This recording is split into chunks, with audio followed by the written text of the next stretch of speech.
que estamos acá en Conchillas, en la Sociedad Fomento Rural, gracias a que en el espacio de las mesas de desarrollo rural, los delegados de la zona, nos invitaron a que viniéramos, plantearon la demanda a las mujeres rurales sobre temáticas de capacitación en manejo de pasturas, de aguadas, frente a esta difícil situación que estamos viviendo. Y bueno, desde la institucionalidad nos aliamos todos, vinimos en patota, vinimos en equipo para justamente atender esa demanda, esa inquietud de los delegados, que agradecemos también que participan y bueno, son los que demandan los temas de interés, decirles que estamos al servicio de ustedes, ¿tá? Así que el objetivo de hoy es un poco contarles las herramientas y bueno, las temáticas que, como les pusimos en el afiche, de pasturas, de aguadas. Voy a dar inicio un poquito como representante del Ministerio de Ganadería. Mi nombre es Patricia Aguiar, la directora departamental de Colonia, por si alguno no me conoce. Y bueno, lo que traje hoy para contarles, en esto de estas estrategias de manejo ante las consecuencias de un verano seco, les voy a contar algunas de las medidas de apoyo que hay en el marco de la Declaración de Emergencia Agropecuaria. Y elegí esta, la de los créditos blandos, ¿sí? Hay muchas ayudas, muchos apoyos, pero yo elegí esta para ver si les queda claro esta herramienta. Entonces, ¿qué es un crédito blando? Esta es una de las herramientas que el Ministerio promueve, ¿sí?, frente a la emergencia agropecuaria. ¿Qué es un crédito blando? Bueno, es aquel crédito que tiene un interés muy bajo. ¿Por qué tiene ese interés muy bajo? Porque el Estado subsidia, apoya porque es un crédito que tiene un fin social, ¿no? Salir de esta situación lo más fortalecidos posible. El interés es un 2% en dólares y un 14% en pesos. Tiene un plazo amplio, ¿sí? Hay algunos créditos que pueden ser hasta 4 años, ahora los vamos a ver, para los productores ganaderos y conveniente. ¿Para qué tomamos un crédito? Bueno, ustedes saben que frente a esta situación los costos, ¿no?, han subido. Este crédito es de libre disponibilidad, no es que ya el Estado dice, bueno, lo tienen que gastar en fardos o en ración. Ustedes son los que van a tomar la decisión y para eso les va a servir la charla de hoy. ¿Para qué van a utilizar esos fondos? ¿Sí? Si eligen ración, fardo, si lo que precisan son inversiones en agua, fertilizantes, semillas, etcétera. ¿Para quiénes? Bueno, ustedes saben que en esta declaración de emergencia están contemplados todos los rubros. ¿Sí? Ganaderos, lecheros, agrícolas, granjeros, apicultores, forestales.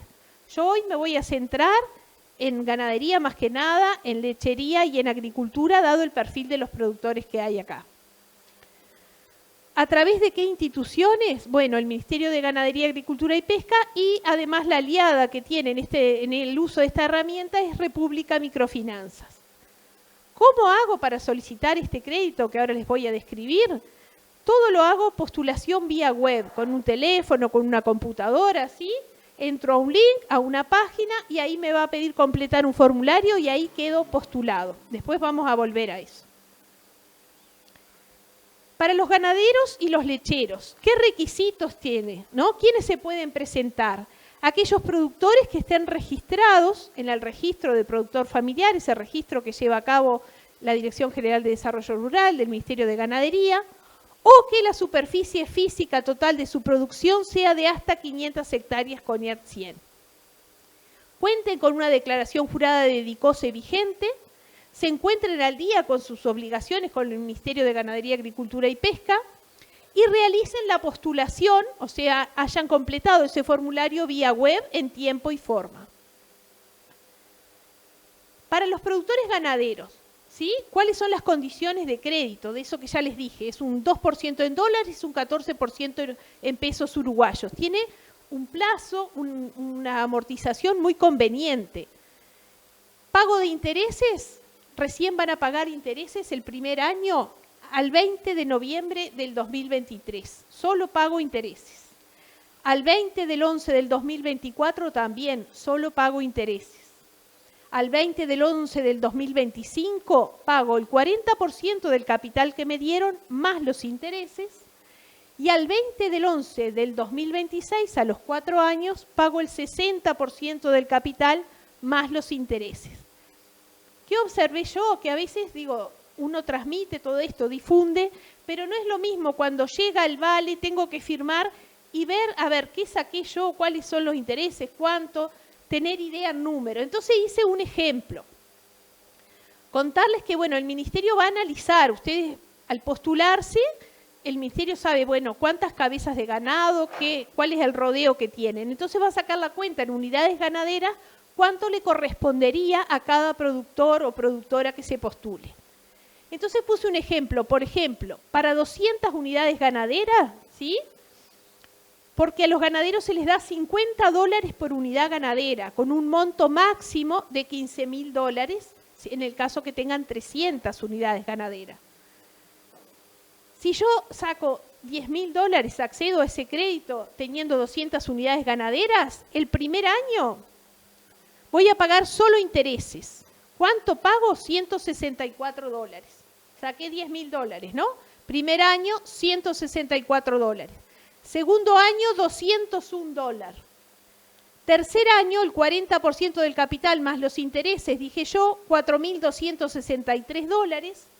Cuarto año, $6.056. Y finalizo pagando un total de $10.684. ¿Sí? Esto es tanto para aquellos productores que tienen campo, que tienen un DICOSE físico, como para aquellos que tienen un LL, en este caso un DICOSE de pastoreo. Para productores lecheros, decirles que hay también créditos disponibles en pesos y en dólares, ¿sí? También hay créditos convenientes a tasa cero por parte de las industrias, ¿tá? Este tiene, ya les digo, unas condiciones de amortización que se puede pagar en 24 cuotas mensuales, con primer vencimiento el 20/7/2023, en cuotas semestrales, 4 cuotas semestrales con vencimiento el 20/12/2023, o en 2 cuotas anuales con primer vencimiento el 20/7/2024. Cuando ustedes tengan que pagar el importe de las cuotas, el plazo será siempre los primeros 20 días de cada mes. En dólares, en plazo fijo a 180 días, por ejemplo, también les planteo un ejemplo. Si ustedes sacan $15.000, recuerden que los productores lecheros, el subsidio es mayor, se les da $80 por unidad ganadero. En los ganaderos era $50 por unidad ganadera y en los lecheros son 80. Si saco ese plazo fijo con vencimiento, lo saco el día de hoy, 9 de febrero del 2023, el vencimiento se me va a vencer el 8/8/2023 y voy a pagar en una sola cuota, en un solo pago, la suma de 15.708, ¿tá? Con intereses e impuestos. Esto es para que ustedes visibilicen si tienen que recurrir a estas herramientas.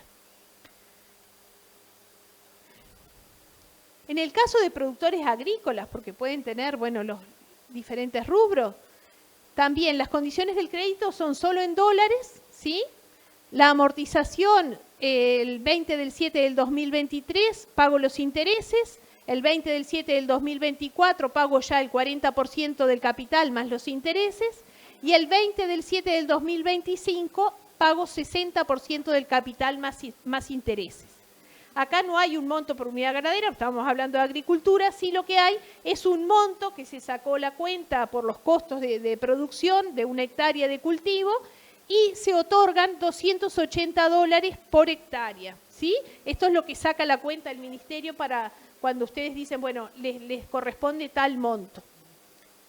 Entonces ahí tienen un ejemplo, por ejemplo, si sacan $16.000, ¿sí? Son agricultores, van a pagar al 20/7/2023 de este año $140, al 20/7/2024 $8.241 y en el 2025, en el mismo periodo, la misma cantidad. Los montos son variables según las condiciones, si tienen planes de uso y manejo de suelo, si son productores familiares o no, ahí puede variar, ¿sí? Y el monto máximo que hay es hasta, no se los puse acá, hasta 89 hectáreas, ¿sí? Sí, lo puse ahí. ¿Tá? $25.000 es lo máximo que pueden obtener. Para que sepan un momento, en el momento en que están estos créditos, Fueron presentadas a nivel país al 31 de enero la cantidad de 2.735 postulaciones, productores que se postularon para acceder a esta herramienta. De esas hay 1.100 solicitudes aprobadas ya. En Colonia hubieron 159 postulaciones y la mayoría de los que se postulan son ganaderos. Para nosotros dijimos que era muy fácil postularse a través de un link, que son 3 pasos, ¿no? Ustedes ingresan los datos, se valida y se postula y después le da una constancia con un número de postulación.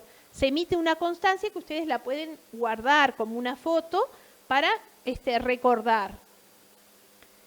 Algunas preguntas que pueden surgir de esto: si no estoy registrado como productor familiar, ¿puedo postularme al Fondo Agropecuario de Emergencia a este tipo de crédito? Sí, puedo postularme igual, porque yo puse o estar registrado o tener una superficie hasta 500 hectáreas. Si soy tenedor de ganado sin campo, tengo un DICOSE, un LL, ¿puedo postularme? También puedo postularme. Siempre que tenga ganado, ¿no? En el caso de que el ganado esté a nombre de un fideicomiso, por ejemplo, ¿se contabiliza para el monto del crédito? Ustedes se van, como se calcula por unidad ganadera, van a contar hasta los caballos, los ovinos, todo animal que tengan en el predio va a contar. Todos, las gallinas no, pero bueno. Pero si está a nombre de otra persona, el ganado no es de ustedes, no se va a contabilizar, ¿sabes? En ese caso, no se cuenta para poder acceder al beneficio. Si yo debo un FAE anterior y quiero pagar, lo puedo hacer. Hay una cuenta, se comunica con nosotros, le decimos cómo pagar y accede al beneficio. Si debo el FAE, pero no puedo pagar ese monto que debo, también hay una solución.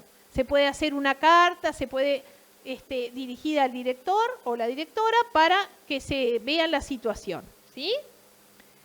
Si tengo un DICOSE pero sin ganado, ¿puedo postularme? No. Si no tengo ganado, no. ¿Y puedo postularme por más de un rubro? Lo puedo hacer, pero voy a tener que elegir. Y en realidad se va a tener en cuenta lo que yo declaré en la última declaración jurada de DICOSE del 2022, cuál era mi rubro principal.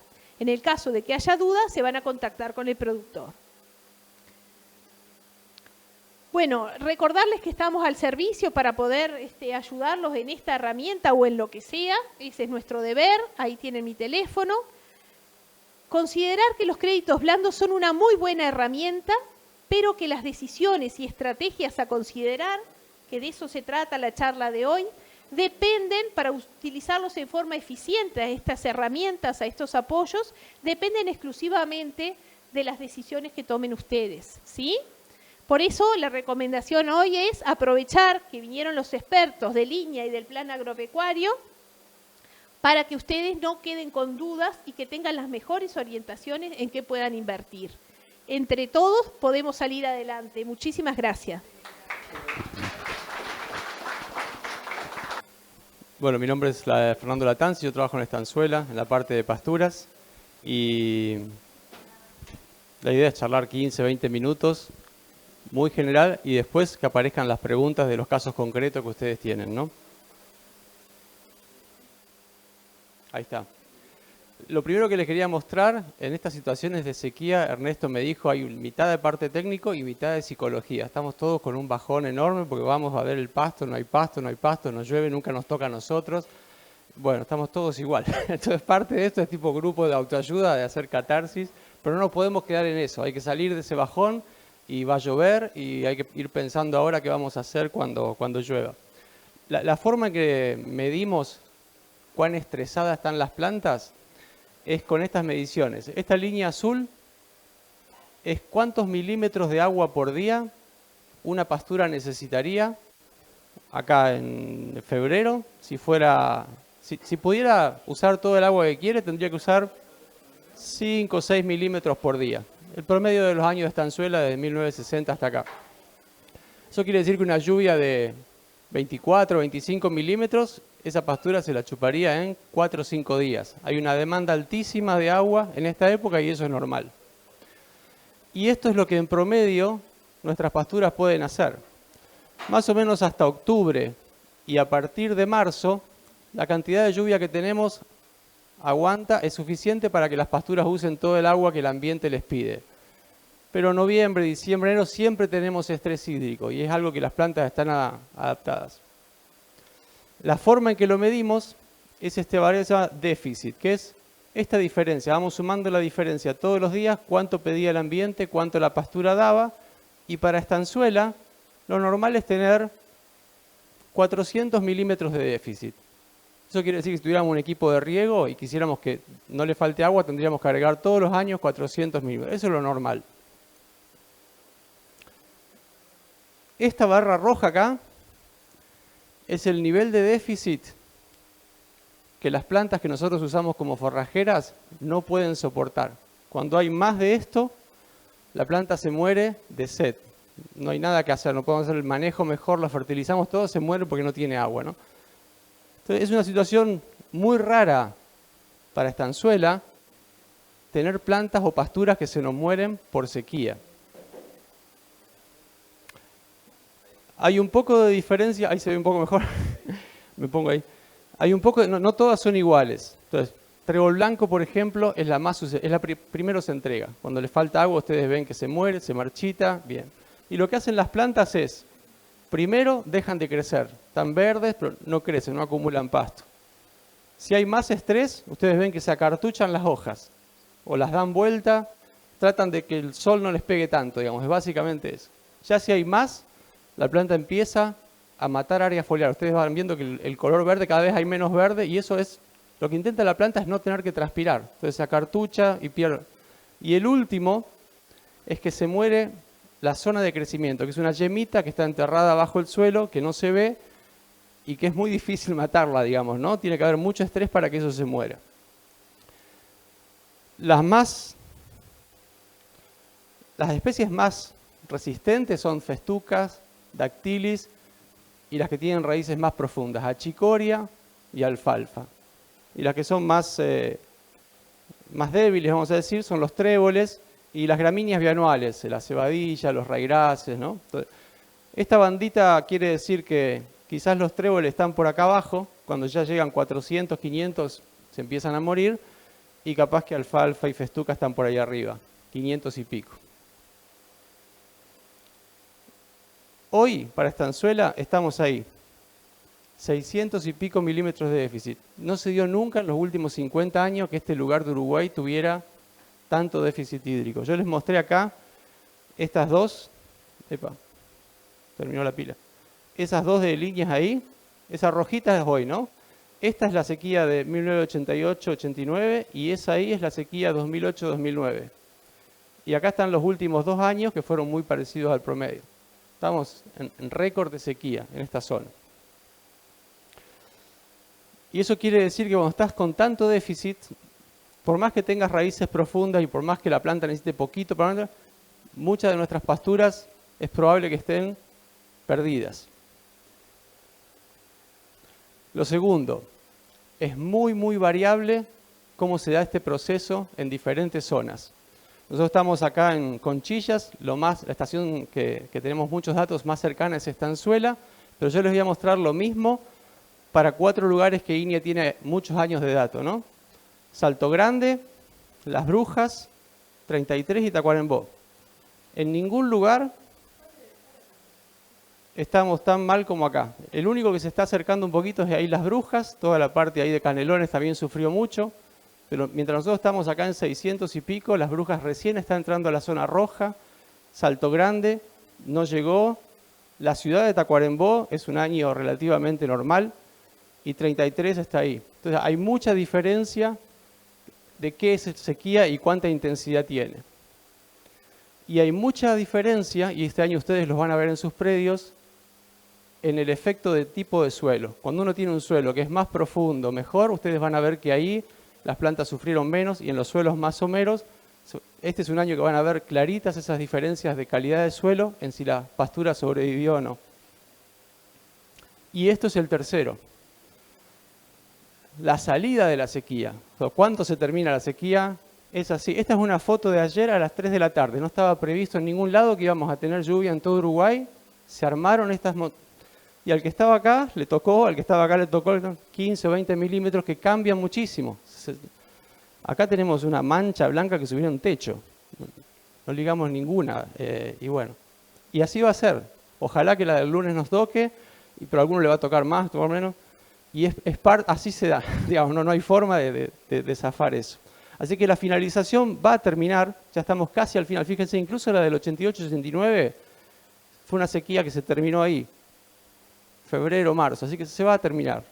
Nada más que se nos va a terminar un poquito distinto, depende de dónde estemos y cuánta suerte tengamos. Yo les quiero mostrar esto como para darles un poco de esperanza. El año pasado hubo sequía en Uruguay, pero no fue tan intensa, pero hubo un lugar de Uruguay, se llama Paso de León, que es la puntita de Artigas, que tuvo la misma sequía que estamos teniendo hoy acá. Llegó a 600 y pico de déficit hídrico ese lugar. Y nosotros teníamos una validación, o sea, un productor con el que hacemos cosas en conjunto y probábamos, en este caso eran festucas, ¿no? La de arriba esta es como lo ve el satélite. Entonces, esto, naranjita, el satélite no ve nada verde. Y cuanto va más verde o más azul es que hay más. Y así se veía el campo. Esto es mitad de enero, ¿no? Festuca completamente seca. En esa parte llovió, acá en Estanzuela llovió tipo el 15 de enero y ahí se empezó a llover y no paró más. Bueno, allá le pasó eso, pero a fin de febrero. Y fíjense, bueno, este no lo miren que es un barbecho también. Esto era toda una festuca, que es este campo acá.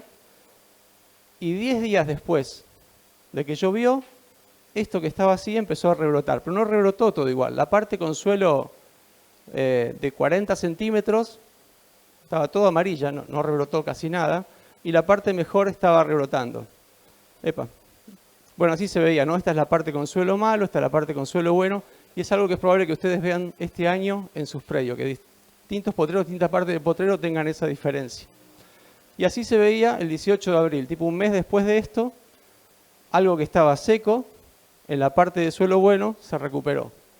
Y eso es imposible de predecir, que yo les venga a decir hoy, el potrero 2A del predio tuyo va a estar así o va a estar todo seco. Y por eso la primera sugerencia es esperar a que llegue una lluvia y caminar, darle 10, 15 días y ver qué quedó vivo y qué no quedó vivo. Porque lo que quedó vivo es lo que más rápido le va a dar pasto para salir. Ninguna siembra de avena o de lo que sea les va a dar pasto más rápido que si ustedes tienen festuca, dactilis o alguna alfalfa, y esa les va a rebrotar rápido. Entonces, lo primero es ver eso, hacer una evaluación honesta de qué quedó vivo y qué no quedó vivo. Y denle 10, 15 días. Cuando vean pelitos verdes, bueno, eso se va a rearmar. Y si no ven pelitos verdes, no hay nada que hacer, no hay que esperarlo, nada, hay que rápidamente decir, bueno, acá va a sembrar otra cosa para que... Bien. Entonces, esa evaluación, si ustedes ven que quedaron plantitas, por más que sean pocas, quedaron, vamos a decir, en 1 metro cuadrado, ustedes ven 400, 500 hojitas verdes, eso se puede rearmar. Solamente hay que sacarle los restos secos y está, que macolle, pero eso se va a rearmar. Si quedó menos, lo más probable es que si tenían una mezcla con leguminosas y gramíneas, por ejemplo, que las leguminosas se hayan muerto y si les quedó algo vivo sean las gramíneas, porque las leguminosas son más susceptibles, ¿no? Entonces una mezcla que era festuca y trébol blanco o, bueno, cualquier otra, dejen de decirle mezcla y ahora le van a decir gramínea pura y la tengan que manejar como si fuera una gramínea pura. O le pueden intersembrar, pero solamente la leguminosa, ¿no? Si la base está. Y la peor situación es que ustedes vean manchones grandes sin plantas vivas. Eso no tiene ningún sentido esperarlo, porque lo que va a aparecer ahí es maleza nada más. Entonces, eso lo mejor es aprovechar que está el barbecho hecho y decidir qué sembrar ahí para rearmar la rotación.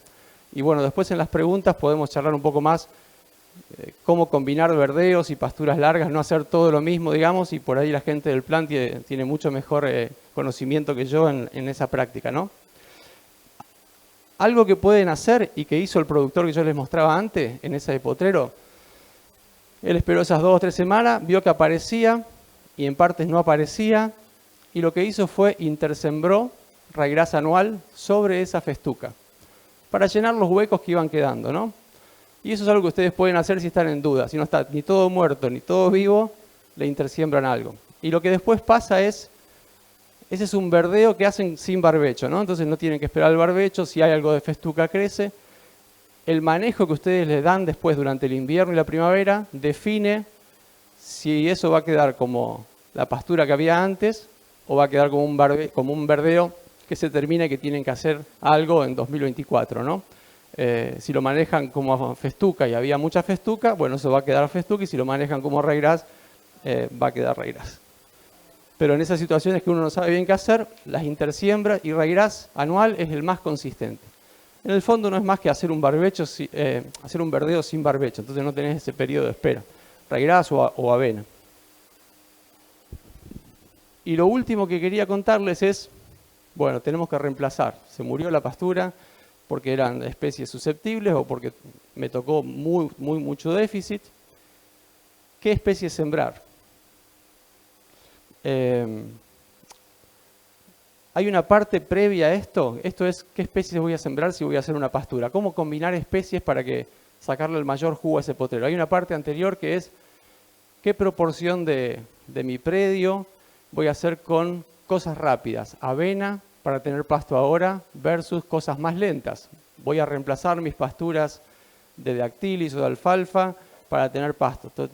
Todas las especies que son más rápidas son de vida más corta. Y lo recomendable es mezclar un poco, no hacer todo de una cosa. Si uno siembra todo con avena va a tener un montón de pasto en abril, mayo, junio, julio, agosto, y después te quedas con un bache de primavera. Entonces tenés que armar, y eso es re difícil darle. Yo esperaría que aparezcan las preguntas concretas, porque es muy difícil dar una recomendación hacia un tercio, lo que sea. Depende mucho de qué necesita el sistema en el que ustedes están operando, cuántas reservas tienen. Pero cuando se deciden y van a hacer pasturas nuevas, yo les diría que potrero a potrero piensen qué es lo que le quieren sacar, qué necesitan ustedes de ese potrero en términos de pasto. Y estas son 6 cositas para guiarlos en cómo decidir. Y piensen en 2 cosas. Uno, ustedes tienen que decir cuál va a ser la especie base. La especie base es la especie que les va a dar esos objetivos que ustedes tengan, que ahora vamos a definir. Y hay otras especies que uno pone como acompañantes que complementan a la especie base. Pero la especie base es la que regula, la que me tiene que cumplir el objetivo de esa pastura y la que me va a manejar, me va a determinar qué manejo le doy. Si la fertilizo o no la fertilizo, si la pastoreo rápido o no la pastoreo rápido. Todo eso hay que identificar cuál es la especie que nosotros queremos que sea la base de esa pastura. Y lo primero que tenemos que decidir es cuánto queremos que dure y cuándo queremos que nos dé pasto. Entonces, si queremos que dure para siempre quiere decir algún bajo que uno dice, eso no está en rotación, es un bajo, voy a tratar de poner algo ahí que esté la mayor parte del tiempo posible, ¿no? O no, quiero algo que esté, no sé, 3 primaveras, 4 primaveras, pero después eso va a ir a rotación. O quiero algo más cortito, algo que esté un verano, 2 primaveras y después va a ir a otra cosa. Entonces, son 3 categorías distintas. Y lo otro es, ¿cuándo quiero que me dé el pasto? Si quiero que me dé más bien otoño y primavera, o sea, de mayo a octubre, o que sea más bien de verano, de diciembre a marzo. Y eso es importante porque las especies que cumplen eso son todas distintas. Entonces, si ustedes quieren algo que dure más de 2 veranos, 3 primaveras, ¿no? Y que produzca en mayo-octubre, o festuca, o dactilis, o en esta zona un raigras perenne que lo cuiden mucho en verano. ¿Sí? Eso le puede dar 2 veranos, 3 primaveras, y si es festuca o dactilis, 4 primaveras, 5 primaveras. Si ustedes quieren lo mismo, pero que produzca más bien en verano, son todas leguminosas, o es alfalfa, o algún lotus, o estas gramíneas nuevas que aparecen, que se llaman subtropicales, que no hay muchas, pero se consigue semillas, paspalum, panicum, por ahí escucharon alguna de esas. Es como si fuera un sorgo perenne, son todas especies que en invierno están muy quietas, pero que producen en verano y que empieza a haber semilla disponible. Si es para siempre, hay 2 que son las que tienen menos incertidumbre. Festuca, si es para invierno, o esa gramínea que es para verano. Es muy difícil tener alfalfa para siempre, lotus para siempre. Entonces, en esos bajos, en esos lugares, o festuca o paspalum. Y si quieren que duren 2 años, bueno, las especies son esas que se llaman bianuales, que viven 2 años y no importa el manejo que uno le haga, no van a vivir más de 2 años. Son especies que están preparadas para vivir 2 años. Todo lo que son las cebadillas, esta no se usa mucho en esta zona, o los raíces bianuales, los festulolium, cosas que viven 2 años. Y si quieren que produzcan en mayo, octubre, son gramíneas, y si quieren que produzcan en diciembre, marzo, es trébol rojo y achicoria. Y esas dos, casi que no hay razones para no ponerlas juntas. De si van a hacer algo que dure poquito y produzca en verano, esas dos son. Entonces, esto les define a ustedes, y es importante que lo piensen para este año, para el próximo, ¿qué necesito yo de cada potrero? Después, dentro de cada una, vamos a charlar muy cortito, así no le uso el tiempo a nadie. ¿Cuándo festuca y cuándo dactilis? La gran diferencia de estas dos es, festuca aguanta más. Si el drenaje, o sea, si se encharca mucho en invierno, si hay barro, si es un potrero pesado, y dactilis no le gusta eso, y dactilis tiene mejor calidad en primavera que festuca, y también se aguanta un poquito más los veranos con más sequía. Y ahí deciden entre esas dos. Entonces, si ustedes dicen, bueno, no sé, estoy en un tambo y necesito que tenga buena calidad en octubre y noviembre, dactilis le va a dar, pero si eso se encharca y va a haber pisoteo, festuca. Y lo mejor siempre es en el predio combinar, tener el potrero de festuca, tener el potrero de dactilis, porque siempre nos tocan esas cosas. Si vamos a las otras, ¿cuándo elegir alfalfa, cuándo elegir los lotus o cuándo la gramínea? Alfalfa tiene alta productividad, pero es la que tiene más restricciones. Entonces, si el pH tiene que estar por arriba de 5,4, el drenaje tiene que ser relativamente bueno, hay que darle fósforo y ahí va a andar. Si el drenaje es más o menos o el pH no está tan bueno, es mejor ir a lotus. Y si uno quiere algo que persista muchos años, el paspalo, o sea, una gramínea de invierno. Las leguminosas, así como equipo de investigación, es el desafío que tenemos de hacerlas que duren muchos años. No logramos que en todos lados consistentemente tengamos leguminosas que duran muchos años, como festuca y dactilis. Bueno, y esto ya lo hablé. ¿Cómo elijo la especie acompañante?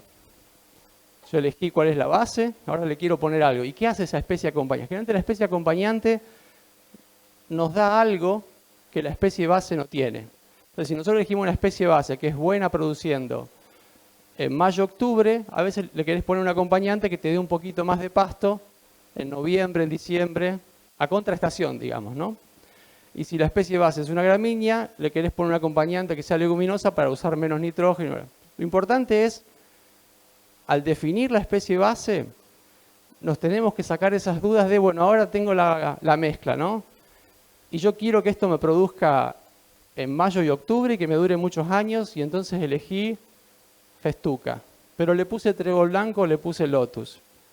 Al momento de decidir si la pastoreo o no, si la fertilizo con nitrógeno o no, solo tenemos que mirar festuca, porque es la que nos va a dar eso. Y el trébol blanco tiene que adaptarse a ese manejo y hacer lo mejor que pueda.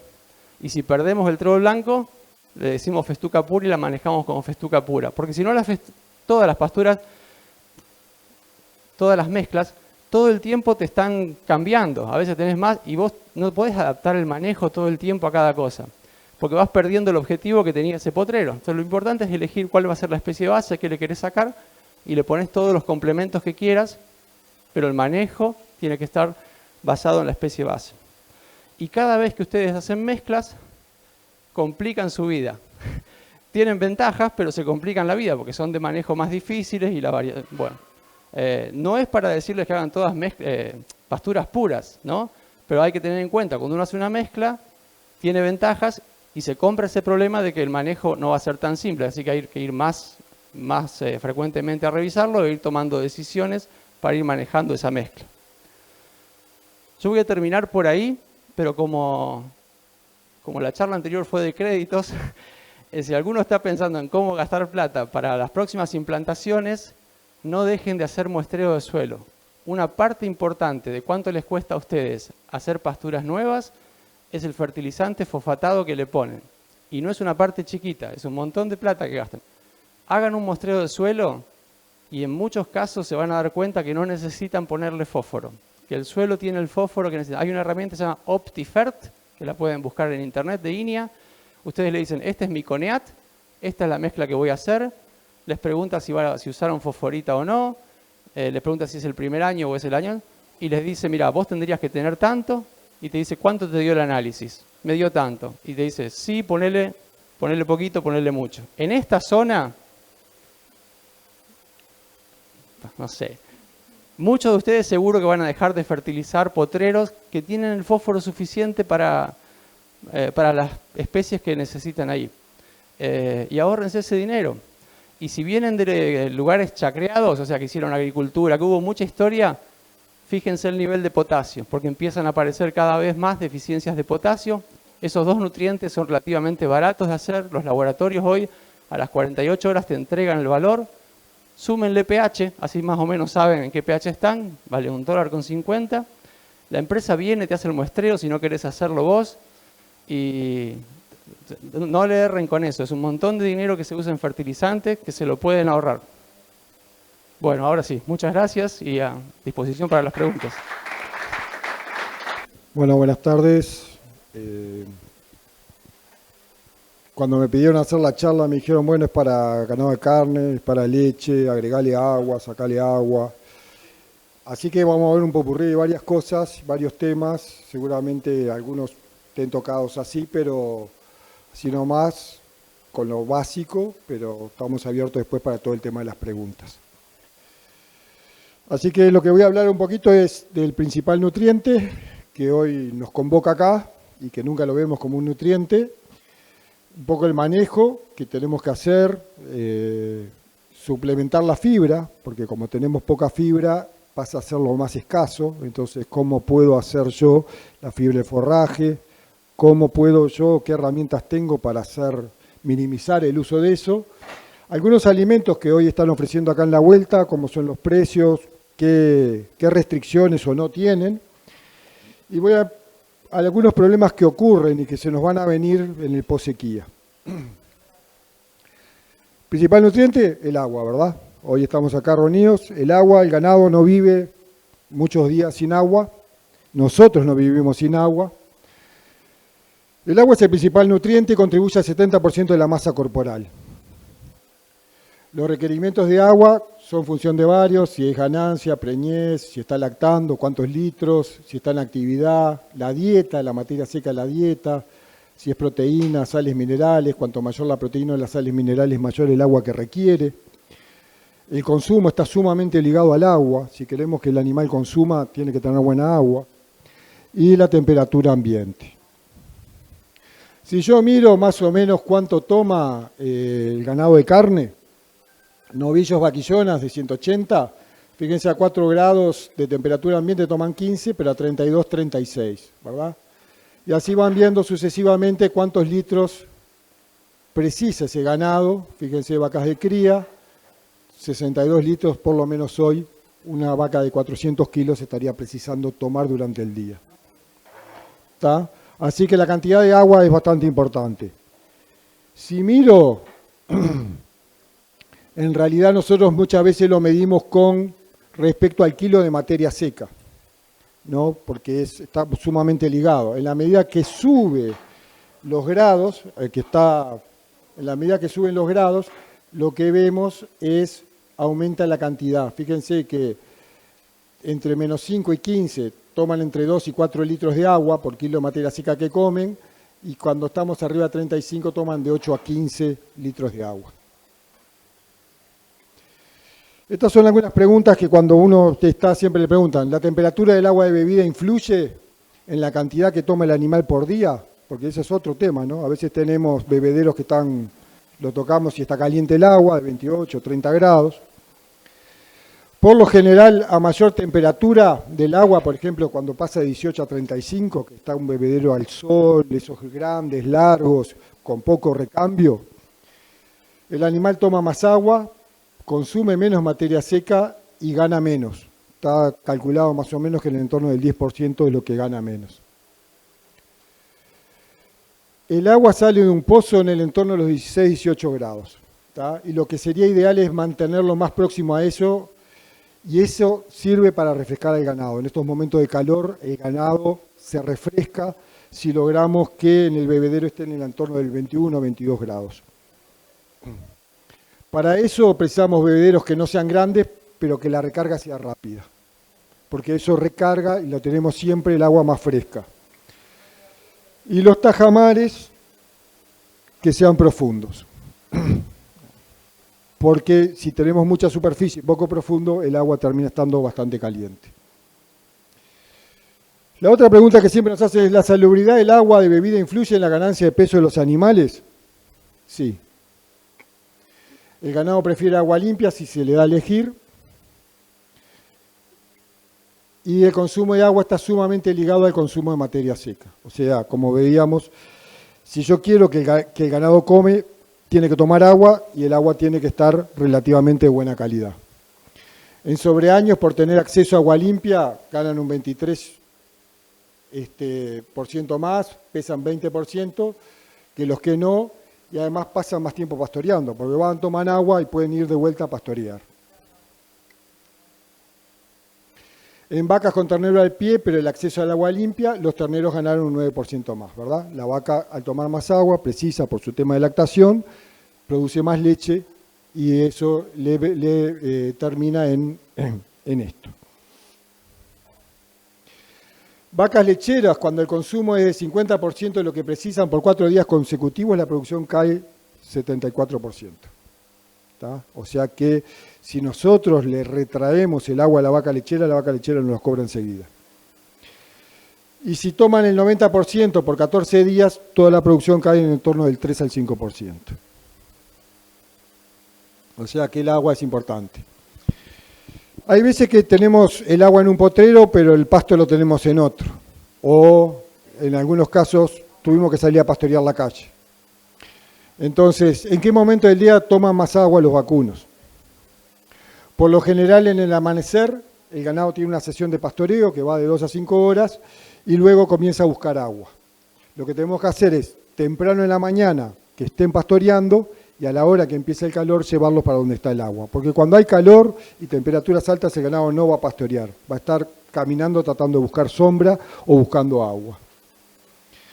Además, si los tenemos que trasladar es mejor previo a las horas de calor y pasaría esta junto a la aguada, que a mayor ITH, que es el índice de temperatura y humedad, porque no solo la temperatura, sino la humedad es como nosotros, la sensación térmica que tiene el animal, mayor las veces que va a ir a tomar agua. O sea, cuanto más calor, igual que nosotros, va a ir a tomar más agua.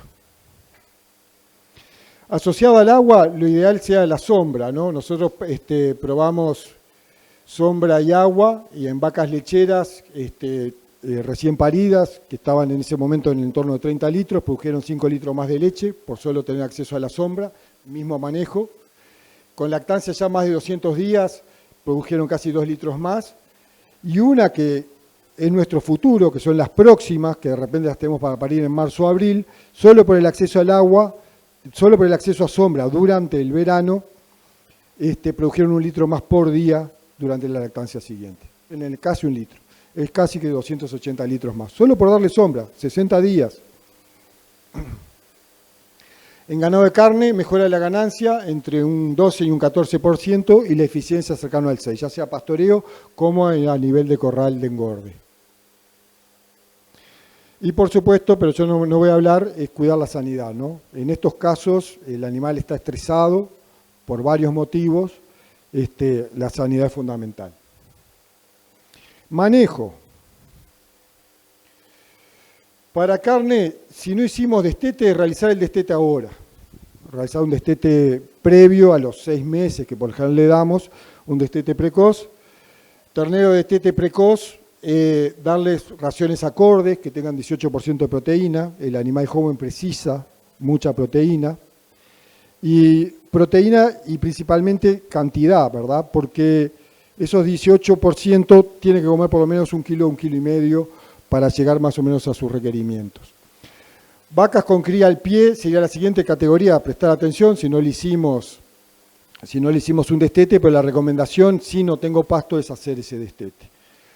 Y utilizar diagnóstico de gestación y condición corporal para clasificar el rodeo de cría, si está más flaca, si no, el diagnóstico de gestación una vez que termine el entore, apenas podamos, y el veterinario puede hacerlo y separar. Y eso nos permite tener las categorías, las preñadas y las que están falladas, y esas falladas y vacas que se destetaron precoz son por lo general las que tienen menos requerimientos en esos momentos. Entonces las puedo mantener en los peores potreros, comiendo algo, sin que se vengan atrás, y lo ideal siempre es ver la condición corporal, seguirla cada 15 días. Si tienen en la página de línea, pueden bajar las condiciones corporales tanto para leche como para carne, y son fáciles de ver y de seguir, y pueden perfectamente seguirlas. Si por una de esas tengo exceso de reemplazos, porque tengo más reemplazos que lo que preciso, lo ideal sería refugarlos o venderlos ahora para no estar teniendo una carga más alta que lo que el campo soporta porque no tengo pasto suficiente. En leche, y lo principal es lotear los animales también. Vacas con más de 200 días de lactancia y preñadas y buena condición corporal formen el lote de baja. Vacas vacías y con condiciones corporales subóptimas, refugarlas, que están muy flacas y que fueron vacías, están vacías, que tengo que esperar todavía un buen periodo, ya están terminando su lactancia. Vacas próximas, si me falta mucho, podría prestarle más atención a las que le falta un mes para parir, pero ahí está el futuro de nuestra leche, así que no diría tampoco de hacerlo, pero si tengo, porque no tengo otro, darle a las que están más cercanas al parto una buena alimentación. Y la asignación de concentrados, prestar mucha atención que las vacas de lactancia temprana me le devuelven mucho más rápido ese kilo de concentrado. O sea que la respuesta por kilo de concentrado está entre 1 y 1,5 litros de leche por kilo de concentrado. Entonces, si tengo que jugar todas las cosas, es fundamental el loteo del ganado y a dónde le doy de comer al ganado.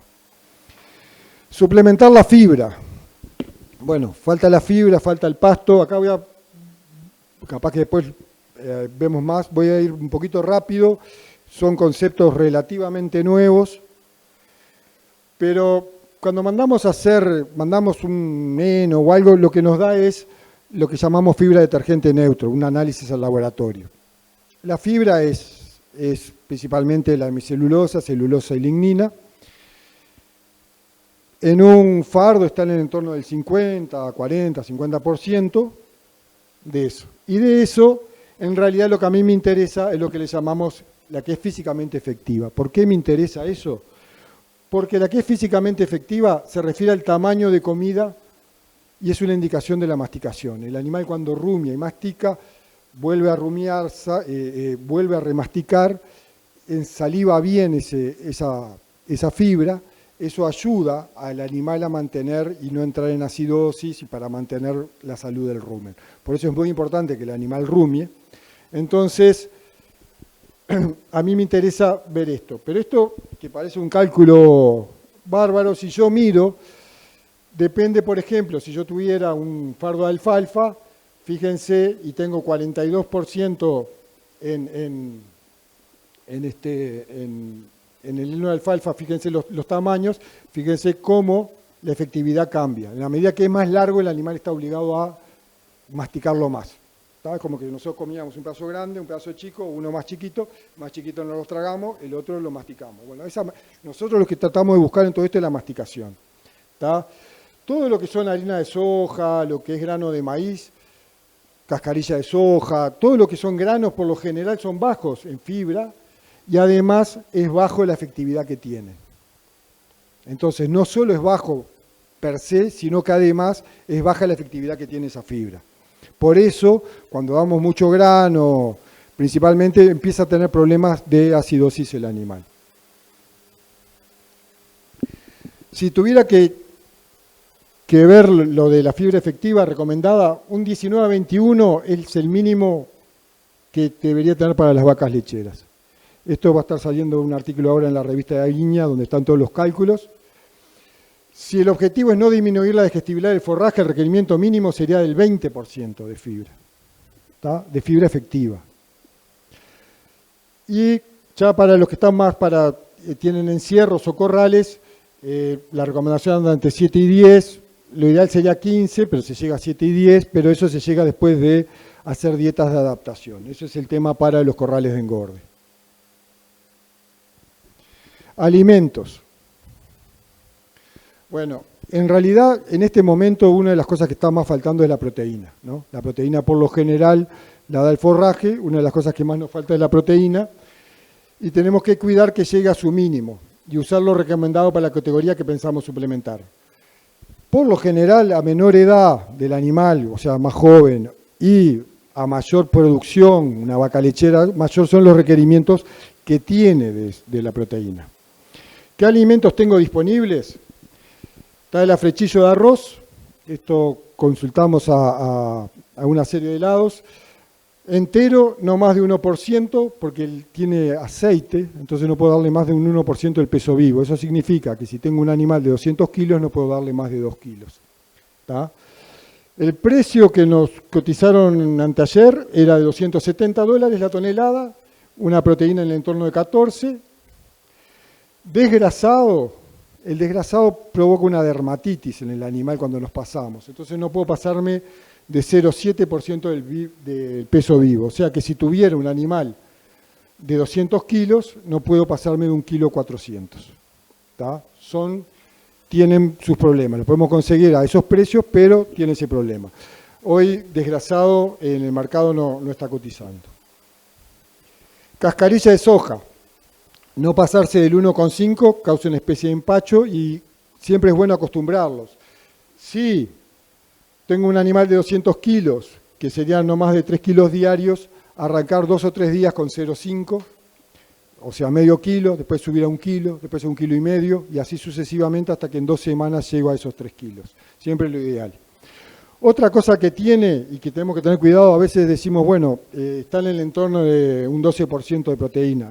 Estos son todos subproductos y depende de cómo sean procesados. Puede ser a veces 14, 15, otras veces puede ser un poco más chico. Estos son valores medios. Pero lo que a veces puedo decir, bueno, le pongo un poquito de urea. No, porque la cascarilla de soja, la soja en sí tiene una enzima que desdobla rápido la urea. Entonces puedo intoxicarlo como esas intoxicaciones por urea en el ganado. Por lo tanto, no sirve. ¿Qué otros alimentos están? El DDGS o la burlanda tienen proteínas de 24 a 36, nos cotizaron uno de 34% a 3,70, proteína de 34%, y nos comentaban que hay otro en la vuelta que está casi que al mismo precio, este es paraguayo, y hay otro argentino que está en el entorno de mismo precio, pero 10 puntos menos de proteína. O sea, cuando estamos haciendo, tenemos que empezar a hacer las cuentas y ver todas las cosas lo mejor posible. Afrechillo de trigo, en el entorno de 12 a 16 proteínas, no tiene grandes restricciones, no es para usar como único alimento, siempre tenemos que tener aunque sea algo de fibra, que aunque sea darles. Cuando le estoy dando esto a los animales, por lo general, si no tengo comedero, si le doy debajo un alambre, espárcenlo bien, cosa que no haya un dominante que logre todos los animales tener acceso al mismo momento, porque esto es poca la cantidad y puede haber dominancia, si le doy en poco lugar, de que los más dominantes terminen comiendo y los otros no. Y andan en el entorno de los $310. Y el speller de girasol, 26 a 32, proteína. Cuando estamos dando a veces estos productos, cascarillas, soja, el ganado no está muy acostumbrado a comer. La recomendación es agréguenle una sal común, pero la que compramos de forma industrial, que es mucho más barata. Le agregamos un poquito de sal, unos 10 a 20 gramos por animal, más o menos, y entonces el animal empieza a comer mucho más rápido y aprende rapidísimo, por esa necesidad que tiene el animal de sal. Y nos cotizaron una 31% a 345. Ahora, si yo agarro los valores, tengo una flechilla de arroz 14% y proteína 270. Si miro más o menos los 270 y tengo 140 kilos en esa tonelada, 270 vale la tonelada, me queda $1.93. Pero el precio está a 270, ¿verdad? Y al principio diría, bueno, capaz que es el más barato. Si voy a lo que es la burlanda, esta que están ofreciendo a 34 y 370, y lo divido, me queda mucho más barato por kilo. Entonces, hagan las cuentas, porque a veces lo que parece más barato por unidad me sale más caro. Otra cosa que no hay que olvidarse en todas estas cosas es el calcio y sales minerales, porque prácticamente no hay otro aporte. Calcio es fundamental, el calcio para vacas recién paridas, para animales en crecimiento, y la mayoría de estos, principalmente los afrechillos, es desproporcionado la cantidad de fósforo y calcio que tienen, de fósforo con respecto al calcio. Lo ideal es que esté, dependiendo, vacas lecheras 2:1, dos partes de calcio por una de fósforo, y en ganado en crecimiento 1,5:1. Nunca el fósforo supere, porque trae algunos otros problemas que escapan acá, pero que tenemos que tener cuidado. No esperar a acabar el refajo, esto capaz que ahora llega tarde, pero no esperar a acabar el forraje o reservas para usar los suplementos. ¿Tá? Empezamos a suplementar antes y siempre tratamos de mantener un horizonte con las reservas y con los fardos. Prestar atención, minimizar las pérdidas al dar la comida. Y ahora, para ir ya terminando, voy a hablar de dos problemas que ocurren. Después van a hablar, yo no voy a hablar de sanidad, pero son dos problemas que vienen asociados a la alimentación y al momento. Uno son el tema de los nitratos, que ocurre principalmente en gramíneas y principalmente cuando hay condiciones de seca. Estamos tan desesperados, sobrevivió la pastura, como decía Fernando, recorrimos, llovió, recorrimos y vamos a echarle urea para que crezca. O vamos a ponerle bastante urea para que... Ojo, porque eso en realidad la planta, si llovió, cuando llueve, absorbe rápidamente ese nitrógeno y todavía no lo metaboliza. Entonces, aumenta la cantidad de nitrógeno en la planta, pero no como forma de proteína, y eso el animal cuando lo come lo transforma, todo el tema de nitratos y nitritos, no lo puede y puede terminar en una muerte.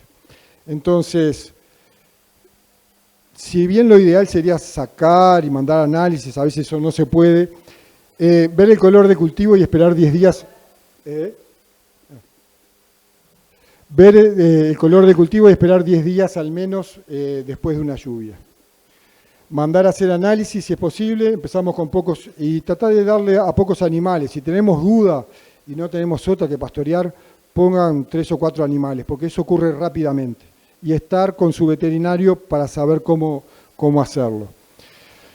A la tarde baja el nivel de nitratos de la planta, entonces si tenemos duda, poner pocos animales, arrancar de tarde y capaz que irlos acostumbrando.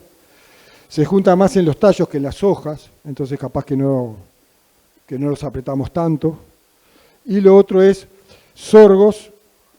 Si sembré un sorgo forrajero, el sorgo tiene además otro problema, que es el ácido cianhídrico, que por lo general lo evitamos pastoreando por arriba de la rodilla, que es la mejor forma de saber porque pensamos que la mayoría esté por arriba de los 50 centímetros.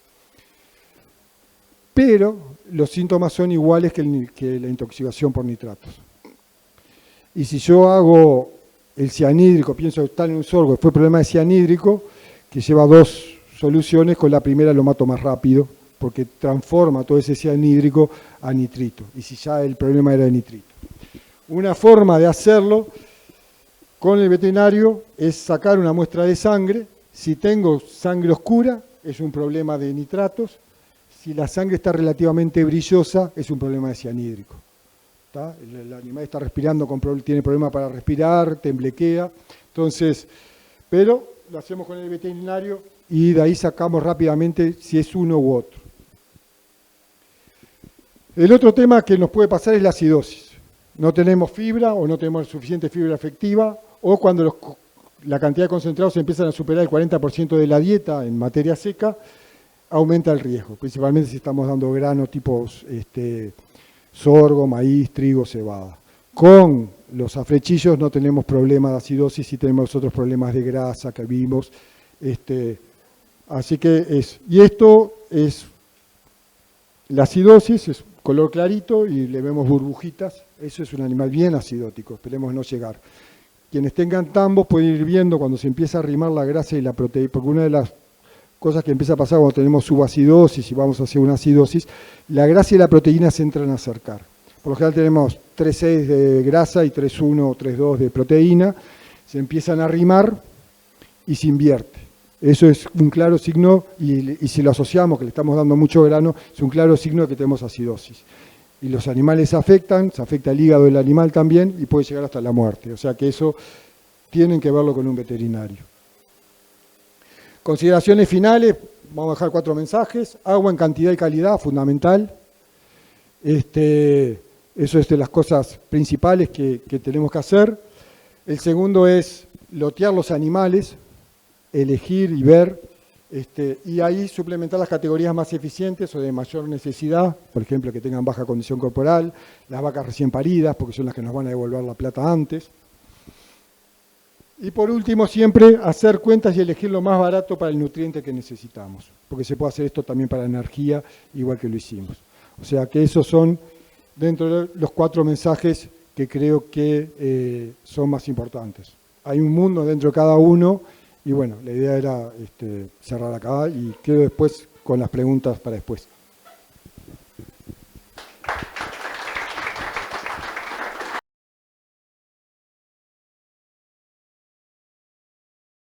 La única forrajera que vos decís, cuando llueva, va a salir rápido, es alguna pastura que le haya quedado viva, y eso depende cómo le haya pasado. A mí me parece que, por ejemplo, en Estanzuela, los dactilis marcharon, alfalfa es lo que quedó en esas mezclas, y festuca vamos a ver, porque está muy por arriba del límite teórico de lo que tendría que haber soportado. Avena es la única forrajera que ahora, como llueve y quiero sembrar ahora, creo que yo le pondría toda la avena, pero no el 100% del predio, porque te compras un problema a futuro, ¿no? Pero sí, es la que mejor va a tolerar si hace calor de nuevo a fin de febrero. Raigrasa hay que esperar un poquito más. Y no sé si hay muchas otras opciones, Julio, que te den así forraje. Y de maleza alguien preguntó. Yo creo que los verdeos son, sí, vas a tener emergencia de maleza, pero los verdeos no son difíciles de controlar, ¿no?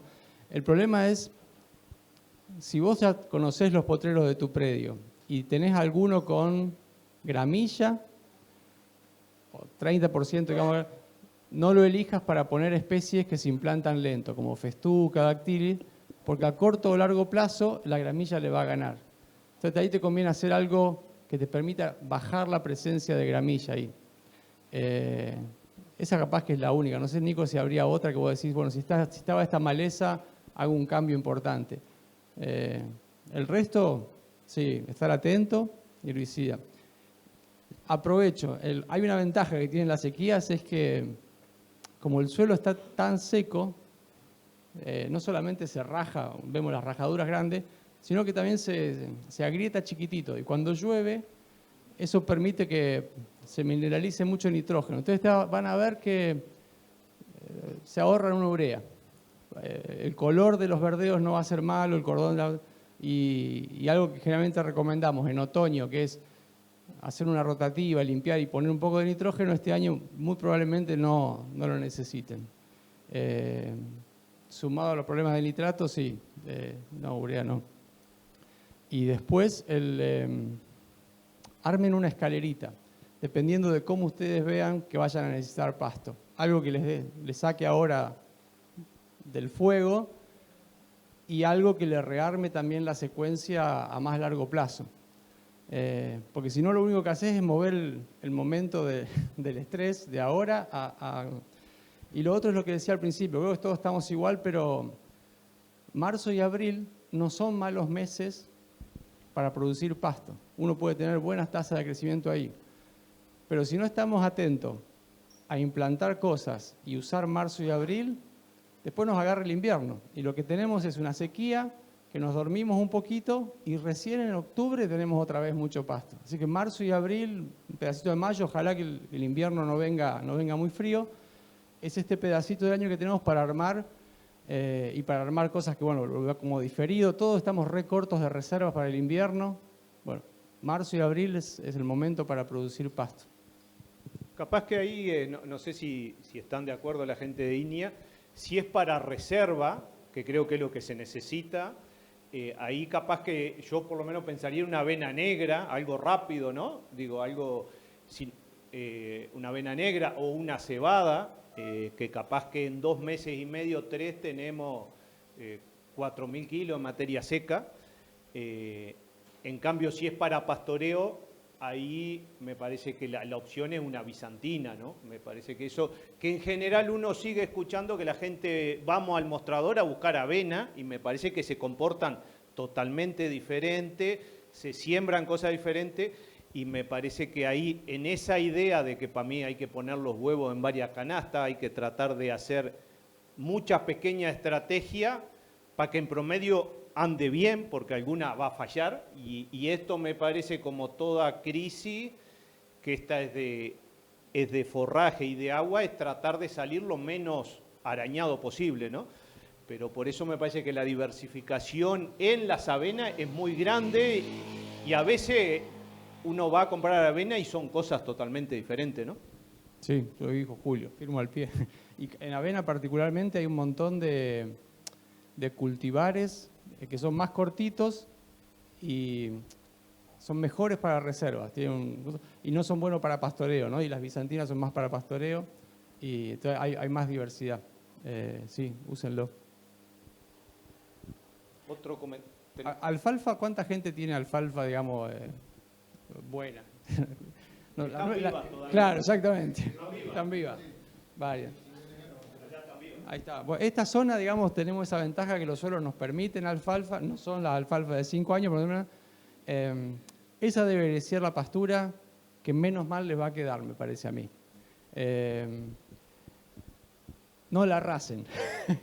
No la arrasen porque la planta está en estrés hídrico, te crece un poquito, y vos si le das, medio que no cosechás mucho, porque no hay mucho, y los últimos centímetros, vos decís voy a llevarla hasta los 2 centímetros, no hay tanto pasto ahí realmente, y le afectás muchísimo la capacidad de rebrote. Entonces cuando llueve, ustedes van a ver los potreros de alfalfa que le dejaron un remanente un poquito más alto, a los 20 días pueden entrar. La que arrasaron son 30 días o 35, y esos 15 días es el día y la noche, muchas veces cuando salís de una sequía, ¿no? Entonces cuiden un poquito el remanente.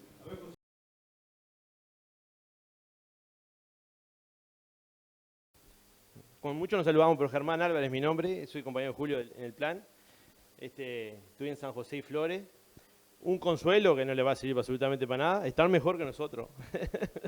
Venir en la ruta, es pasar Tararira para acá, o sea, visualmente, obviamente generar la situación espantosa, digo, pero se ve feo más para allá, visual. No, que el ingeniero, me parece bien interesante eso que dijo de los nitrato y nitrito y cianuro.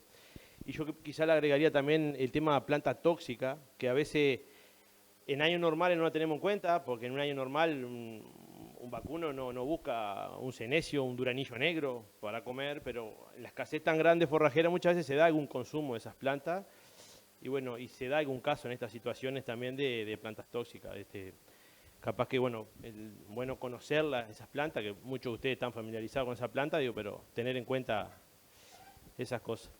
Y después, desde el punto de vista sanitario, obviamente que la emergencia es la parte nutricional y la carencia de fibra, pero también es importante no descuidar, como decía, la sanidad, ¿verdad? Porque al cambiar los factores ambientales y a veces factores de manejo, hay enfermedades que emergen y otras que no aparecen, como la mosca la bichera, pero se dan situaciones a veces propicias para otras. Por ejemplo, las concentraciones de animales en una suplementación o algo, empieza a aparecer a veces algún problema de ojo, algún problema de ese estilo. Bueno, todos los relacionados a la alimentación, que lo comentó también el ingeniero, ¿verdad?